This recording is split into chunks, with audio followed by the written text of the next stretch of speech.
we'll start, they can catch up. Okay, so as I said yesterday, because I work for Conflict Public Defender, I'd say 80, no, probably close to 90% of my cases I have a co-defendant. The other ones are ones where the public defender has a conflict because they represented a witness, or are currently representing a witness on some other case, or the client has decided that he's running the show and has fired the public defender, and some judges let him do it, and poof, now I have this guy in mind. But let's talk about co-defendant cases. So, you got co-defendants, right? What's your greatest fear when you have a co-defendant case? The other one's gonna flip on yours. Flipping, okay. What else? Any other fears? Say something that'll knock the leg out from under what you're trying to say. Okay, yeah, the non-cooperation or there's problems in just the fact when I get the pleading and there's two names on it, this is my greatest fear, is this guy, right? Because I like to have some feeling of control. I like to know what the fuck's going on here, and I like to be able to control things. And this is what worries me, is this guy who is going to be ineffective, and who knows? You know, the client might end up flipping because he doesn't know what he's doing. So I get a pleading. I've got two names. I'm scared shitless. Then I go into court and I meet co-counsel, and all of a sudden, you know, it's not that bad. It's somebody that I can work with. So we can talk about what we can do. In a co-defendant case, you start off together. And when you're together, things can be wonderful. You can do stuff that you never dreamed of. Now, understand the prosecutor wants you together, so you don't want to be together. You really do. But you don't want them to know that you want to be together. You want to make the severance motions. I'll come to that in a bit. But I just want to talk about some examples. With two people, with two counsel, you can make the prosecutor's life a lot more difficult in a lot of different ways. And that's the beauty of a co-defendant case. These slides were exported from something else, so I don't know what's going on. Okay. Just the fact that there's two of you there means that you have more stuff to work with. Providing your co-counsel's not dipshit. And if it's dipshit, well, that's a problem. But just having two of you there, there's ideas that come up that you didn't think of. Just with the brainstorming power of talking about the case, trying to figure out, okay, what about this? And okay, we'll talk about that. So you've got a defense. You think you've got a defense, and we're going to go with we'll go with they weren't there. At least that's what my client is telling me. Your co-defendant has read the discovery, your co-defense counsel has read the discovery probably differently than you have, because they're looking for stuff for their client. And you know, as we're going through for our client, we're seeing stuff and going, okay, I can work with that, this one's got a problem, I'll have to deal with that. But we're focusing more on our client. The co-defendant's attorney is focusing more on her client. So she's reading it differently. So when I go, look, I think we've got a defense here, I think we got this shot, clients weren't there, they're a little thin on weren't there. It's the co-counsel that'll say to me, well, Bart, what about this fingerprint? What about this? They got my client there. If you're going to go with they weren't there, this fingerprint's going to take me out, going to shoot you out of the water, Bart. Oh, okay. Well, maybe I'm not going with they weren't there. But just having the ability to talk to co-counsel. When you're by yourself, you know, we brainstorm cases in the office, you know, we'll talk to other people in the office, but we only see it from our little blinker thing. You know, we got the blinkers on. And the brainstorming in the office, when you storm a case and people are asking you questions, it gets the blinkers off, but there's nothing like the slap in the face of co-counsel going, you stinking idiot. You don't know what the hell's going on. Look, we're dead in the water. if you're a sole practitioner, as I was for a long time, before I ended up in the public defender office, other than going out to lunch with my buddies and bouncing cases off them, I didn't have anything else. In a co-defendant case, sometimes your co-counsel knows more than you do about DNA. I could learn DNA. I've learned it a couple of times, that technology keeps changing, I have to learn it again. But sometimes you get co-counsel who knows DNA. And when you're in a DNA case with someone who knows DNA, you say, okay, we're going to have a DNA hearing. Great. You do the questioning. And they'll like that. You know, that's their thing. It wasn't my thing in a particular case. So I turned it over to Chris, not Adams, a different Chris back where I come from, who's our DNA expert. He knows more about it than the scientists that they're putting on the stand.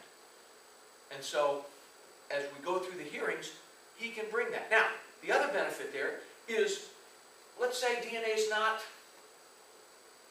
it could be an issue, might not be an issue. If Chris is on the case, and we file a motion about the DNA, what's the DA do? Run screaming into the night. Because they know, oh my God, this guy has done all these DNA cases, he knows what's going on. So you can take advantage of co-counsel if they have specialized expertise, particularly in scientific areas. Scientific areas, you know, tool marks, fight marks, all the bullshit sciences. Some of them are really good at handling those things. So that's a benefit to having a co-defendant. You still have dipshit for co-counsel, you're not going to get there, but get somebody in the case. Let's see what else is up. Okay. What do you got when you got two lawyers? Two cross-examinations. The first capital case I had, there were two, Hector and Ronnie, great clients. And in California, you would get two lawyers. You did then. And it was a 3.5 body murder. And that was kind of the problem because Pete survived and was the star witness. He had 3 guys with 38s in their heads, Pete with a 22 in the butt. That just isn't going to make it. You know? Pete ran. So, and we were in front of a judge who had never done a capital case. It was the first for all 4 of the defense lawyers. So we're all sitting there. And Pete gets on the stand at the preliminary hearing. And we said, well, Judge, we need to cross-examine Pete. The judge goes, oh, sure. So, well, we all need to cross-examine Pete. We're 4 lawyers. We all need to do it. And she didn't know to stop us. So Pete was on for 3.5 days at a preliminary hearing. An hour on direct, the rest of it on cross. And we went through every possibility, you know, and locked him in, and we get different versions, and each one of us would get different versions, and each one of us had a different style. And we ended up, and of course at the end of Pete, who was the first witness, the judge said, you know, I think from now on it's only 1 lawyer per defendant that's crossing. Well, who cared at that point? You know, but the more times they testify, the more you can get. And that's what you need. So, co-counsel helps you there. In that particular case, back to Yala, not OJ, but Hector and Ronnie, we had a couple of lawyers on the various teams, 1 lawyer on each team, who was a really good writer, researcher. And so we could, when we had a legal issue that came up, because we were all working together, we could say, tonight Bobby's doing that. And Bobby would go off and research that, and write that. And we'd all, and you know, that was before the internet, I think. And before email. So Bobby would print up a pleading, bring it to court the next morning, we'd all sign it, poof, there we were. So having a separate defense team that had strengths, we got the benefit of Bobby. Hector got the benefit of Bobby.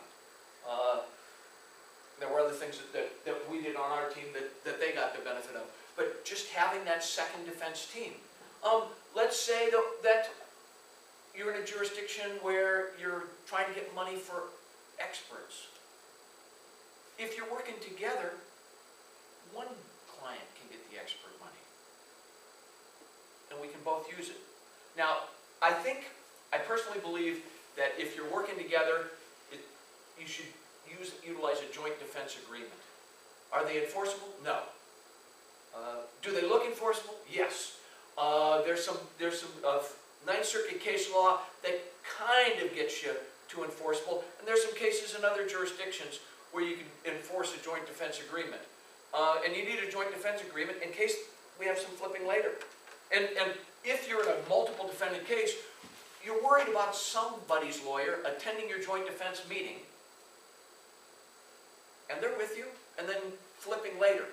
And how much can they disclose? So you just, I can send you one if you email me. I'll send you a joint defense agreement. They're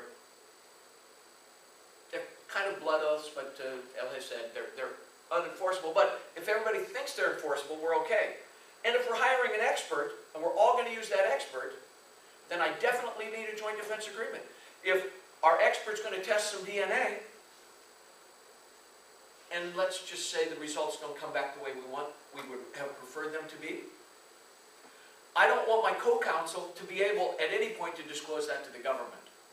Because I can bury it, but if the co-counsel, if the co-defendant pleads out and flips, I don't want his lawyer to be able to say, well, they tested the DNA, we tested the DNA.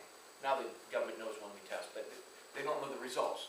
So having a second defense team takes care of that. Investigators. If you have in-house investigators, great.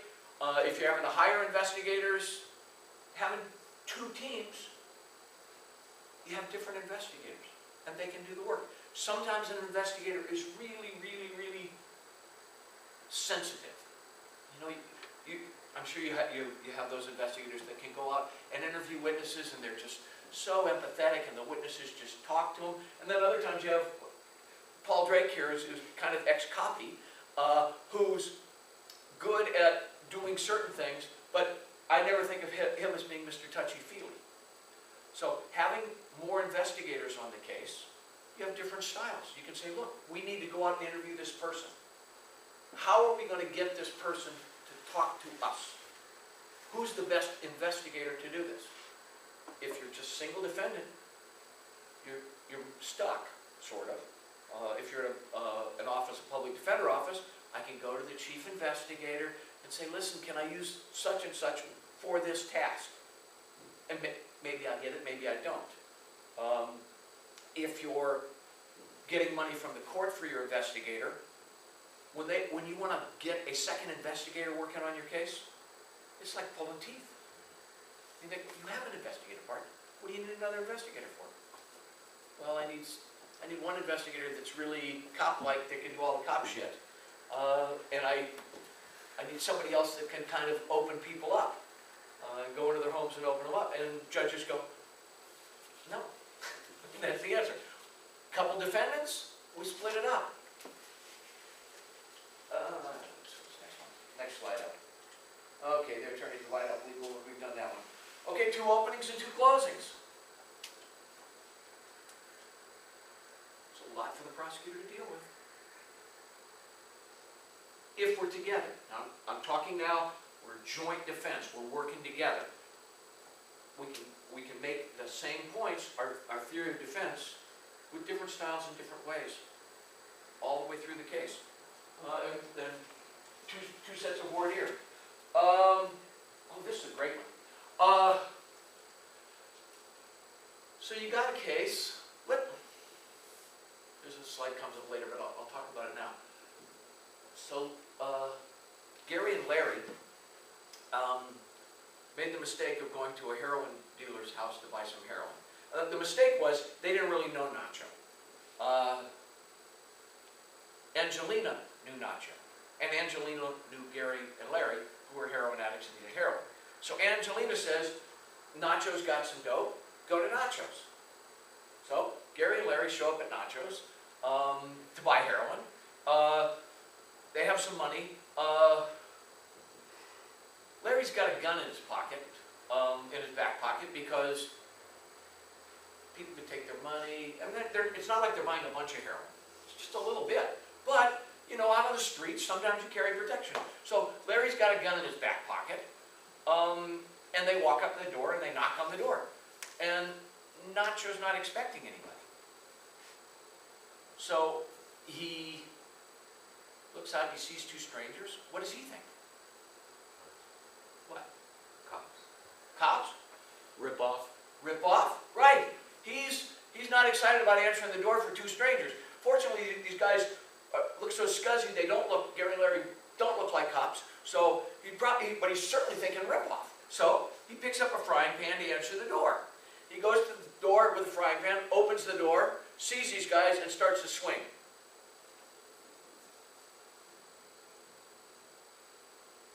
Actually, Gary had the gun. Gary pulls the gun out and shoots him. And he dies. And unfortunately, the trail leads to the boys. We needed someone to tell the story of the frying pan and the door. We needed someone to make Nacho the aggressor and these guys defending themselves. Problem? Gary and Larry they had criminal records. Gary was on parole for robbery. Oh, that's a bad one to be on parole for. Larry had some stolen property stuff. And so, having two people, we could pick the defendant. Larry testified. Larry was more articulate than Gary. Gary looked a little scarier. We didn't want Gary on the stand. Not only for impeachment purposes, but because he just wasn't going to do as well. And so, Larry got on the stand, testified, told the story. We got the frying pan, we got all this stuff, oh my God, we were just there to try to buy dope, he's a dope dealer, everything's fine. And it worked well enough that Gary got acquitted. His lawyer did a great job. I was Larry's lawyer, we didn't get acquitted. We got acquitted of murder. The jury hung 6-6 on voluntary manslaughter. And the DA decided they wanted to retry the case. I still didn't want to call Gary for the retrial. Larry had done okay. I was persuasive enough with some of the jurors, and particularly one who then posted her house as bail for Larry because she felt he was innocent and was really pissed off that the other 6 jurors wouldn't find him innocent. So Larry gets out, working, all this stuff. And we didn't have to try it a second time. He pled to involuntary manslaughter, time served. But it would never have worked if they both had to testify. If I'd been severed, and of course we tried for severance because I knew they didn't want it. If we tried for severance and Larry had been tried by himself, it would not have been as good because my co-counsel did such a spectacular job with the jury that she walked her client and nearly walked mine. And that, I mean, we were lucky because that's how they could do it. Okay, all right, so let's talk about your co-defendants on the hit is out there. Well, the DA is going to get to cross, right? The co-defendant. What happens before the DA crosses the co-defendant? Tried these. What happens? Direct. Larry's on direct. Nice story. Good job. Cross-examination. Who crosses him first? Where I come from, Gary's lawyer. Because they want. I mean, the judges think they're helping the prosecutor by giving the prosecutor one shot to respond to all of the stuff coming out. Well, what does Gary's lawyer get to do? Fix it. Any problems. Fix any problems. And how? How do they get to fix the problems? Choose the most articulate witness. We already got that one. Okay, I don't. All right. Co-counsel gets to lead. It's cross-examination. Now, instead of me relying on Larry being a great fucking witness, I've got co-counsel asking the leading questions. When you went to that door, you didn't know Nacho. Sometimes when you go to doors and buy dope, you get ripped off.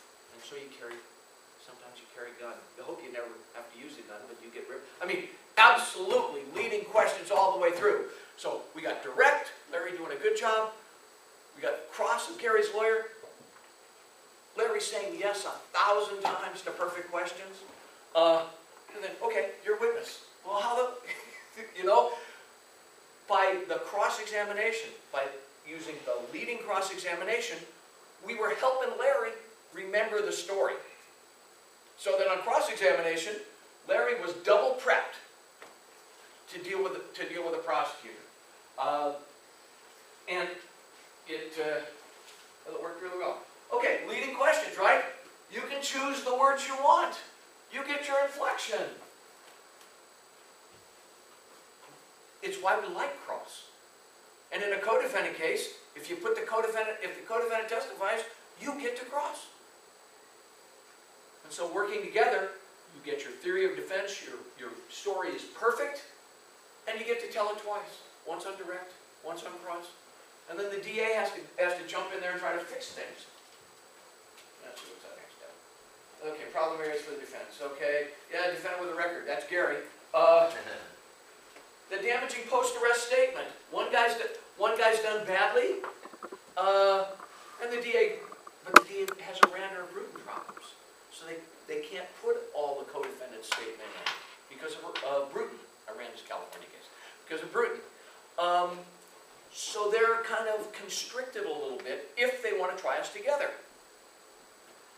The other guy, maybe the other guy's statement, post-arrest statement, they don't have the Bruton problems, but it's not as bad for us. By picking one defendant to testify, we limit their impeachment. We limit what they can go back into. Because, you know, if there's a Bruton problem, once the speaker takes the stand and is subject to cross-examination, there is no Bruton problem, right? It's gone. So you got to be careful about what that statement is and how far they can go. Maybe you're not going to get a severance because the judge doesn't want to sever it, and they'll tell the prosecutor, just clean it up. But once one of them gets on the stand, you've opened a door. You've opened a door to that whole statement. So you got to pick you can choose the one that has the least damaging statement. If that's what you can do. I just always like to have Carl Rove in the slide. Although he had more hair then, didn't he? He was only this big guy.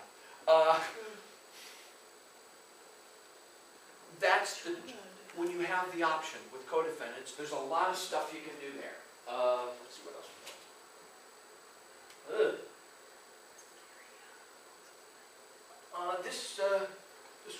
The DC shooters. This one, you can minimize your client's role by using the co-defendant in the same trial. Because you're downplaying your client. This you can do anyway if it's a separate trial. But in a co-defendant case, you know, sometimes they have more evidence against one of them. And I personally try to do no harm in a co-defendant case. I don't like to lay out my co-defendant. But sometimes, just the way the evidence comes out, the co-defendant's done a bunch of stuff. His name gets mentioned a lot. I'm just down at the end of the table. I have no questions. I have no questions. I have no questions. Sending the jury a message. They have no evidence. They have no evidence. So, just the minimization of your client. Yeah, sometimes you have the unknowing dupe and the compare and contrast to the jury. Let's say you get a severance, all right? You get a severance, the co-defendant is ugly, disgusting looking, you know, is the perfect defendant. So you got a severance. So what do you do now? I guess I'll talk about this part there. We'll talk about this right now. What do you do? Come on, I don't have any answers. I mean, I have answers. What do you do when you have a co-defendant that your case is severed and you're in trial by yourself? Point at them. Yeah, you're pointing at him. Bring him into court so the witnesses can identify him. Right? If I'm dumping, we're dumping all the way. And when he comes into court, is my jury going to be prejudiced by the fact that he's in shackles? No. They can't have my client in shackles, that would be prejudicial. So, you got, particularly in a serious case, you bring the co-defendant in, how's he come in? We don't have him on the witness stand. On cross-examination, can you bring him in now? Man, would you look around the courtroom and see if you can see the man that came to your bank counter with the gun? Oh, that's the guy? The one in the chains? Thanks very much, you can take him out. I mean, I hate to do it, because it really, really, really, really, really pisses off the co-defendant. But, you know, if they're severed, then I can't stop it. Yeah. How do you, this may be a dumb question, but how do you just subpoena him but not call him as a witness? I mean, how do you make them? I subpoena him and not call him as a witness. I want him in custody, I want him produced, I'll get a judge to order him produced. I said, Judge, they're gonna need to identify him. And they'll go, well, we can just do a photo. You can do a photo, Bart. I go, you know, those photo spreads are so bad, and a single suggestive photo is just not good, Judge. I think the witness needs to see them. Now they'll put a stop to it if I do it too much. But for one witness, I can truck the guy in. I only need him to see this guy once. Yeah. They'll never forget him. But remember that you can use the co-defendant as an exhibit. You got a co-defendant case. This can be together or separate. But your client is in a, particularly if we're telling the story, my client, one defendant can say, you know, I didn't know the players, he knew the players. I just kind of came into the situation. He knew the players. And they can both have a reduced culpability state of mind, but when one client is a latecomer to the whole mess, or doesn't know all the players, there's a latecomer, didn't know the other people involved. I mean, take this case, right? Take Fargo. Is he going to be at the defendant's table in trial? Yes, he is. And what's he going to be doing? Gosh, I didn't really know them. They just came in. Things just spiraled out of control. And is he going to be pointing his finger at anybody else? Yes, he is. Okay. Beware the breakup. When trial strategy separates and you're in trial together. That's why the joint defense agreement helps some. It doesn't solve, it may solve the problems of the DNA testing, but it's not going to solve things at trial. So, in a co-defendant case, when you're not working together, it's tough, right? It's real tough. All right, let's see what we got. But now let's talk about the benefits of being apart. If we can get the case severed, there's just more ways the case can fall apart. Terry Nichols is alive today because the government had to try it twice. And also because, again, Michael Tyke. But their case fell apart the second time. Fell apart in part because of the lawyer, and in part because they just had to do it. They had to do it separately. These are those statements. This is what I got here. Oh, all right. You want multiple trials if you can get them. I'll talk about that. I guess I'll talk about that. You'd like, if you have a co-defendant case to start with, you want it separated because of these benefits, if you can get them. Multiple chances for impeachment. The government just running out of steam. Have you ever experienced that? They try one, they get a conviction, and they don't care so much now. They really don't. Even if they perceive your client as the heavy, they've got somebody. And the cross-examinations, their directs, they're tired. They're beat down. I don't like to try a co-defendant. If we're co-defendants who were separate, I don't like to try one right after the other. Because I want the transcripts of the first trial. I need that for the second trial. But I counsel you, don't delay it too much. Get that prosecutor when they're tired. Or figure out when their vacation is and schedule it kind of around then, so that they've got other things on their plate. Most of the time, when a case gets severed and they've tried one client, you can get a deal that you couldn't get before, most of the time. Because of trial fatigue, because they've got, they've got the pelt they can nail on the wall. And so it helps if you can get severed. Let's talk about the severance here. Okay. Severance motions. In general, we've got Bruton, right? That's the easy one. And then, they'll kind of try to prune around the statement to try to use it. The trial that I was supposed to start next week, and now it's not till October for some other reasons. The DA files a pleading. He wants to try us together. The co-defendant makes some statements after arrest. He wants those in. Unfortunately, they're questioning him about my client. So he's got some problems. But they're not bombshell statements, okay? They're just little tiny bits that he knows my client, which is fine. We admit they know, but the prosecutor thinks he has to prove it, so we're going to make a big deal out of it. At any rate, so he wants to try us together. So he files a motion for dual juries. Do you guys do that? The prosecutor, dual juries? We have, California, shit, it's craziness. We actually have a couple of courthouses that have courtrooms that have 2 jury boxes in them. So that you can impanel a trial with 2 juries, 1 for each client.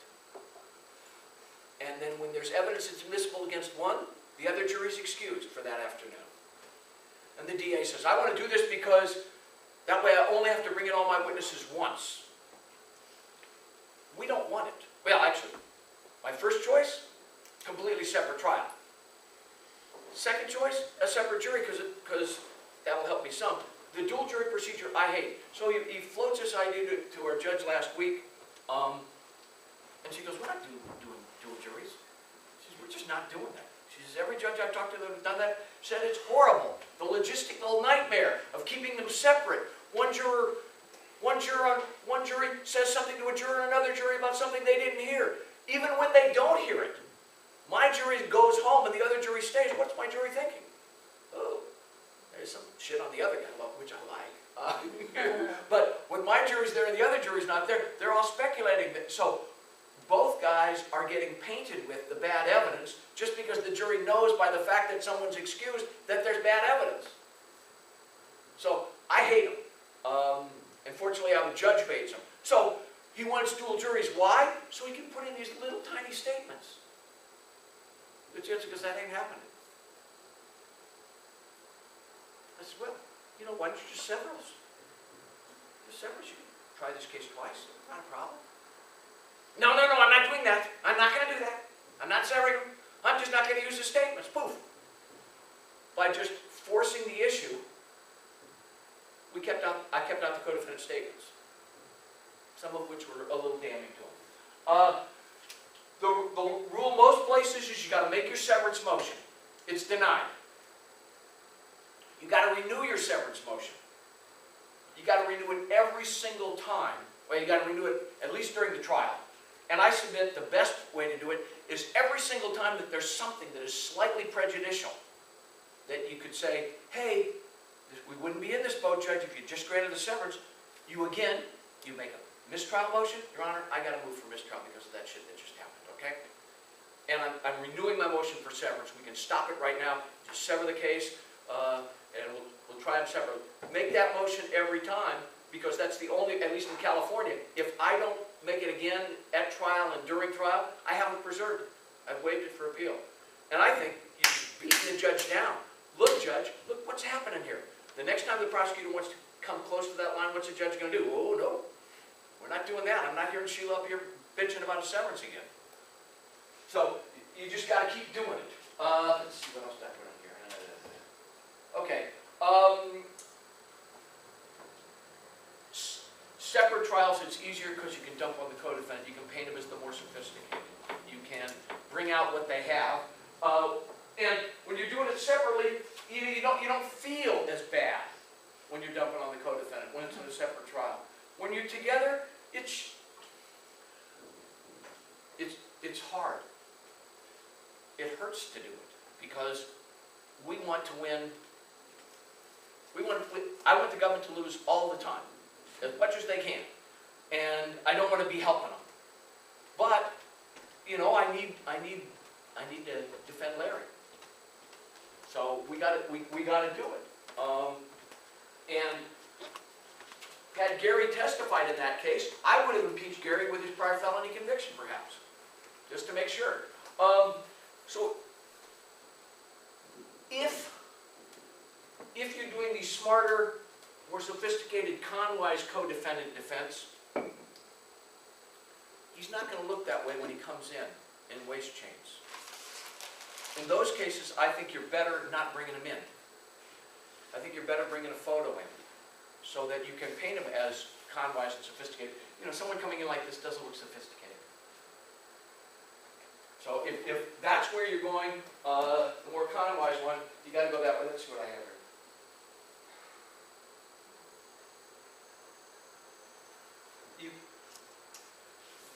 Your defense is, my client didn't know what was going on, so you got to dump on the co-defendant. And other crimes in the past, you bring in the similar act evidence. The back, where that can backfire, is the prosecution's closing argument in that case is, he's not my friend, he's his friend. Providing they can put a relationship between your client and the co-defendant. If they can't put your client and the co-defendant in some sort of relationship, friendship, acquaintanceship, they don't really have a co-defendant case. You know, I mean, you can't get two guys doing the same crime unless they know each other. So we got the instigator. What else do I have here? All right, so you have this case. And he's your client. What do we do with that?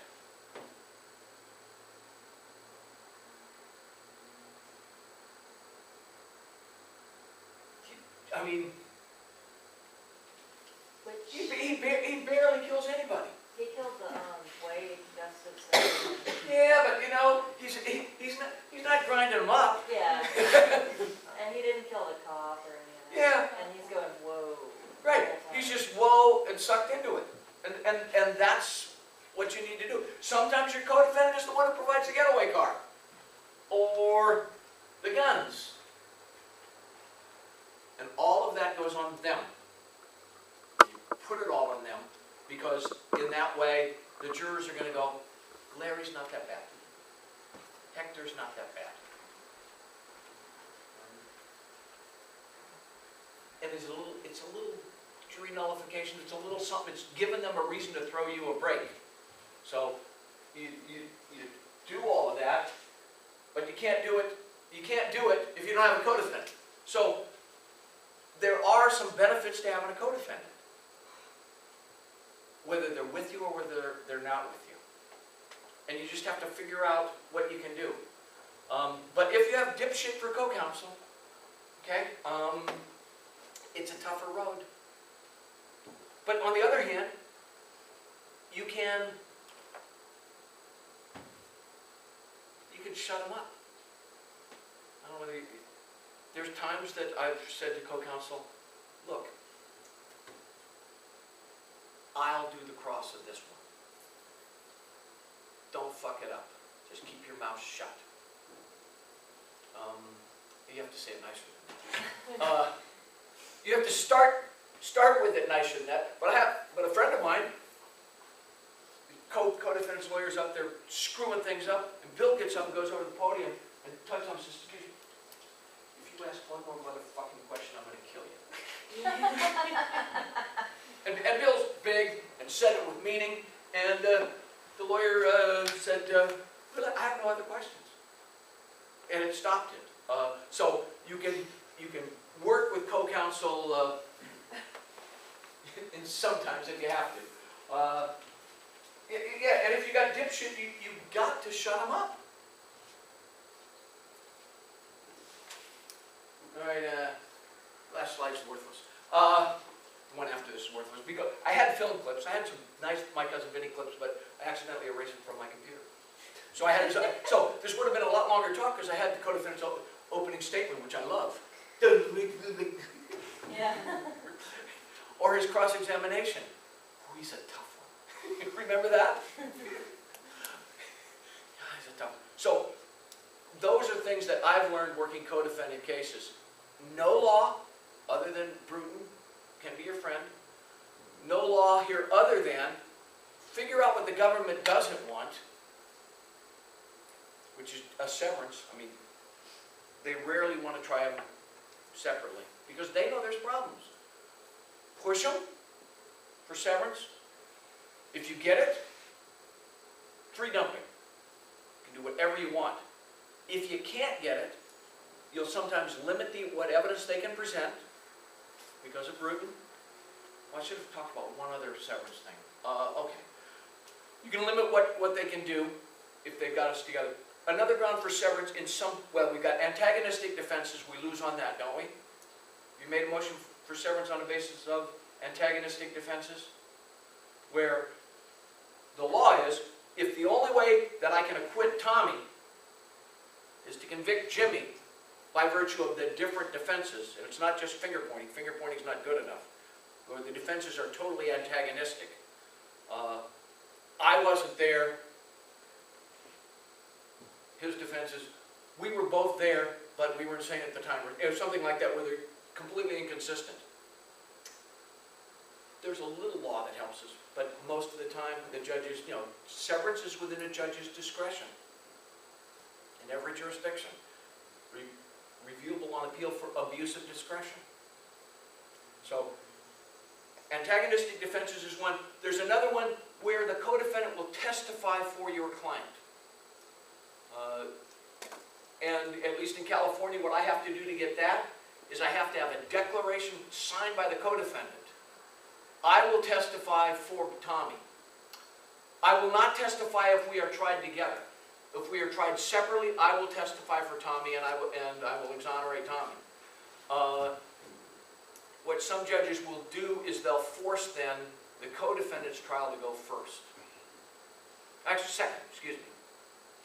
Because when the co-defendant testifies for Tommy and incriminates himself, then they figure that the government won't have to try the case the second time. So they usually force Tommy to trial us first to try to neutralize the co-defendant. But you can make the motion on that basis that, look, by having us joined together, you're depriving me of a witness. A willing witness, a witness who will exonerate me, and who won't testify if we're joined. And that's a decent one. I filed, I'm litigating a severance motion now, which I'm going to lose because the law is against me. But it just is unfair that I get a certain amount of peremptory challenges if I'm by myself. But if we're joined, we get, in California, it's a life case, so I get 20 challenges. With a co-defendant, the two of us get 20. And then we each get 5 of our own. And to me, that's just not fair. You've cut me down from 20 to 5. Unfortunately, the California Supreme Court has shut that down every time, but I'm still working it. There may be a way. There may be a way to get it. The last time I made that argument, I said, "Look, Judge, why don't we do this? Why don't you just give each defendant 15? I'm willing to go down from 20 to 15, but you give us each 15 of our own, and you give the prosecutor the same, the 30." And the judge went with me on that. And that way I got 15 by myself, but we were working together. It just was a way to try to get the judge to grant a severance. Because, look, Judge, this problem, we'll agree to 15 each. Then we didn't use them. Neither of us even used 10. But we at least had it there. The judge is having to call more jurors, and it's becoming more burdensome. And gosh, can't I make this case settle? And she tried. She didn't try hard enough. I think because she wanted to do a dual jury trial. So she could get her name in the paper because she was running for judge again this year. And that's how that one fell apart. But you do what you can do. So that's basically what I wanted to talk about, was trying to figure out ways to make it. So when you get a co-defendant case, think about, how can I use this? How can I get more investigation? How can I get more experts? How can I get a co-counsel that works versus a co-counsel that doesn't work? And that's all investigation and preparation. And then as you go through it, at preliminary hearings, at every hearing you can, both of you cross-examine, both of you figure out what we need to get out of this witness. You know, there's times we get up, you'll do a good job with a witness. You'll do a masterful job after the next 2 weeks, or these 2 weeks. But your co-counsel may see a little twist, and they can go in and fill that in, just because they're smart, you hope. And they can fill that in, and so you'll get all of the stuff you need at your earlier hearings. Suppression hearings. Sometimes you don't have a suppression motion, but your co-defendant does. That they're going to lose, okay?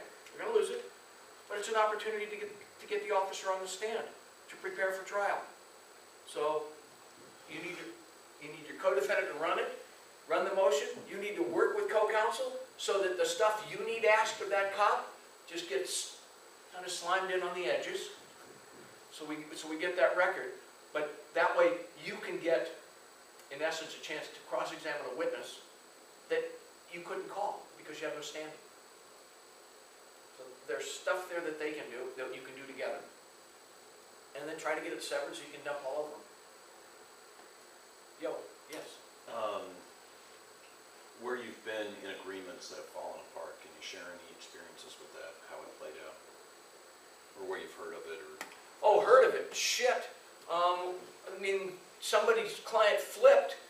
Clients were all out of custody. Clients and lawyers are attending joint defense meetings together, strategy meetings. And at the time that this was happening, co-defendant was meeting with the government on the next day, or had met with the government the day before. But they could not show up for the meeting, because if they don't show up for the meeting, what are they saying? I'm a rat. So they were in a box. They went to one meeting, and then they didn't come to any more. But they'd already been talking with the government. So immediately, once that happens, you got a whole bunch of motions. Oh, the government's invading the defense camp. They got this guy that they cut a deal with, that they're meeting with, that's sitting in on defense meetings. We need some hearings, Judge. They had the hearings. You know, we didn't get a dismissal. I wasn't in the case, but the people in it didn't get a dismissal. But they could make the government's life a little tougher. You know, as John says in his motion thing this afternoon, make them work. You know, they can create their own problems. In the homicide case that I'm going to start trying now in October, last month, actually April 19th, the DA sent a DA investigator to the jail to search my client and the co-defendant's cell. Not just to search it, they picked up everything in the cell. They took my client's food. Took everything down to the DA's office in plastic bags, then called us up and said, if there's stuff here that you say is privileged, come on down, separate it out. So, so we did all that. But when we then are litigating the propriety of the search, and we got the no expectation of privacy cases when you're in the jail, but that's between you and the jailer. It's not between you and some DA investigator. So the DA's, and they didn't really get bupkis in there. Particularly when everything that we claimed was privileged and the judge reviewed in camera, she says, you're right, they get none of that. Which would have been all of my client's writings on the discovery about what he thought about this witness and that, which were all his thoughts. So the government got to look at none of that, but they bought themselves a shit pot full of trouble by doing that. And in the co-defendant case where they got somebody sitting in on the meetings, they bought themselves a shit pot full of trouble. What do you think they hope to find? Some incriminating letter that wasn't between counsel, or? They were looking to find more evidence of gang membership. They already have a gang. deputy that's gonna come in and say, these guys are in a gang, and this is the gang, and it's a criminal street gang, and all the stuff that they need to prove up in California to get their enhancement. And it's supposedly a gang killing in retribution for something that had happened 10 days before. So they were looking for more gang stuff because they're thin on it. My co-defendant was 15 years old when the shooting happened. Mikey was 18, just barely 18. So the gang stuff they have about our guys being ganged up, most of that happens after the murder. It's a 2007 murder. It doesn't get filed until 2011. So they need to make them more gangy, and they can make them more gangy now. They needed to make them more gangy back in 2007, and they're kind of stuck with what they have there. But yeah, they were fishing for something. So they got all my clients' letters from his wife, from his friends, pictures of his children. They got his little book where he ordered to learn how to draw, so he can draw better pictures to send to his daughter and to decorate his outgoing mail. So now they know how he learned to draw, because I didn't claim that was privileged. And then as a result of all of this, then I start complaining, and the DA said, okay, we're not going to use anything. We're not going to use anything that we got. As the co-defendant, I think they want to use something that was in the cell, some gang stuff. Instead, my client, because I went ballistic about it, they said, we don't want to use anything. So I said, well, Judge, we have to have some taint hearings now. She said, what? I said, well, they looked at stuff. We need to know if as a result of looking at stuff, they did anything. So I think we need to have some hearings. It's a lovely thing. I wasn't having nearly as much fun with this case as I'm having now. And then I got good defenses at trial, so everything's much better there. Any other questions about co-defendants? No? Yes? Can you just give your bird's eye view of Bruton, the law, versus what you can actually argue? Bruton's gotten cut back. Marsh versus Richardson, I think, cut it back some. What you're generally talking about is it has to directly implicate the other person. They've tried to sanitize in some cases by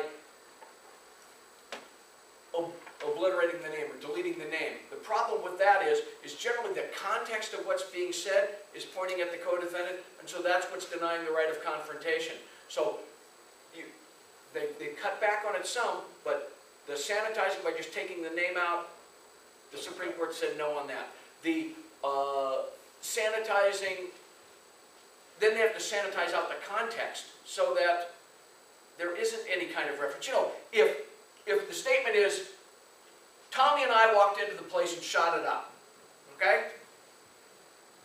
The Tommy's out, right? Because that denies Tommy's lawyer the right of confrontation. But if it's the two of us walked in, I walked in with another guy, so now we're going to sanitize it. I walked in with another guy.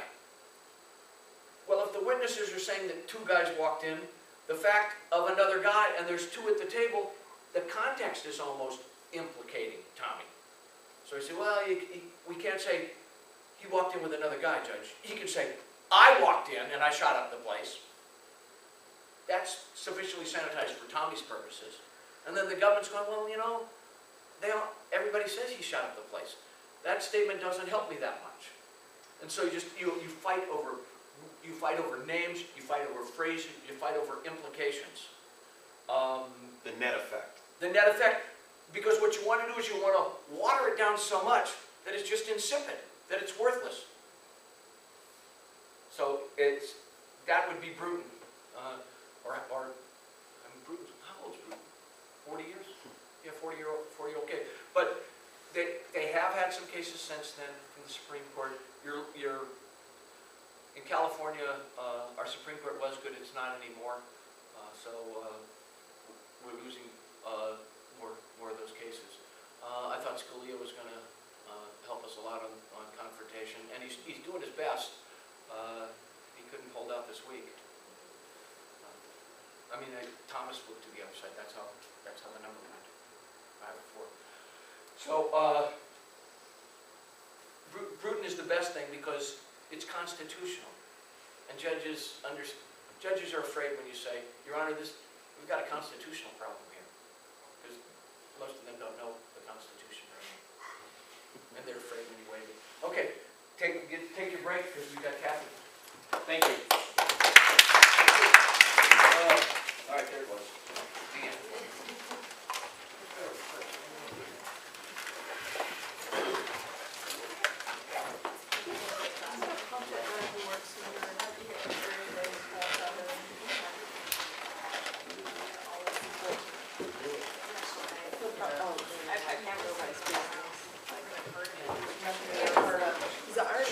Basically run out of power socket and Noda just bumped it too. Really? I'd be trying to come get in. Oh, that. What's he look like? Is the name actually? Yeah. Okay, well, recently he's been wearing beard, but the constant expression on his face is this. Kick back, kick back.